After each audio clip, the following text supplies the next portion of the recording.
What's up everybody, 24/7 Bricks here, welcome back to another video, and in today's video we are finishing off the Mini Moc series. This is season 6, episode 10. If you do like this video then please like, share and subscribe as it really does help me out, and we'll hop straight into today's video. So to finish off this episode of the Mini Moc series, we're going to jump straight into the build discussion. We've got a couple of different colours here that we'll be using for the ground textures. We've got the dark brown, and I was able to get more dark brown pieces, so I'll be able to do a lot more with them. We've got the dark sand tan here, as well as the olive green. Now I've got a really cool idea to mix these all together, so hopefully this should turn out brilliantly. Now moving straight onto the plants, we've got a really small selection of plants, so we're just going to lay them out onto the table and you guys can see. So we've got a couple of different pieces here. We've got the stems here. Now I have got a lot of these, exactly 227 I think, and we're going to be using all 227 in this mock, which is kind of insane. We've got a couple of these smaller leaf pieces and these green pieces, and we've got the little stems as well as the studded leaf piece here. Now some of these you might not be able to see, but we'll hop straight into the time lapse. You guys can watch me build and we'll do a review at the end.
Hard pressed to reach a rendezvous, the clones take multiple shortcuts to try and reach their destination.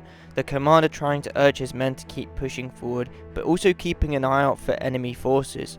AT-RT follow the troops as they trek through long grass and unfamiliar terrain, trying to reach the rest of the battalion to reinforce them. And this is the mock finish. Now this is the last episode of Season 6. So now I'm going to give you guys a 360 so you guys can get a clear overall view, so you guys can see all the details that this mock has to offer. Now if you have made it this far into the video, then thank you so much for watching, and if you do like what you see, then consider leaving a like, and if you keep finding yourselves coming back to the channel, then please consider subscribing. So now we're going to hop straight into the overall mock review, and we'll finish Season 6 of the Mini Moc Series. So to conclude this episode, I think this mock turned out really nicely.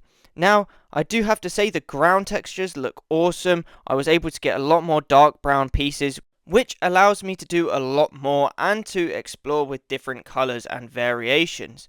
Now this mock was actually relatively easy, as all I had to do was build some mounds and then just cover the rest of the plates and tiles in the green stems or grass pieces, which looks absolutely awesome. Now for height, I've added the AT-RTs, and they look awesome walking through the grass as the grass covers the feet and the legs, and it just looks awesome in general. The clones look awesome as they're wading through the grass. You can barely see their bodies or their legs, and it just looks really cool. I decided to add some mushrooms and some smaller bits of foliage on the actual mounds. However, I didn't want to take too much away from the actual ground texturing itself. I was hoping to add more of the green stem pieces, however, I thought I had enough, but turns out 200 or over 200 wasn't enough. But I did actually decide to also add some mushrooms, considering that some of you guys have an obsession with them. I do want to buy some more pieces so I can make more of these mushrooms, as they do look really cool. Maybe I'll do some other color variants of the mushrooms, but yeah. I would definitely do a larger version of this mock, as it looks awesome. But anyway, thank you guys so much for watching this video. If you do like this video, then please like, share, and subscribe. Thank you guys so much for watching this season of the Mini Moc series. There will be a Season 7, and I will start work on it as soon as possible. If you guys have any suggestions, let me know down in the comments below, and I'll see you in next week's video.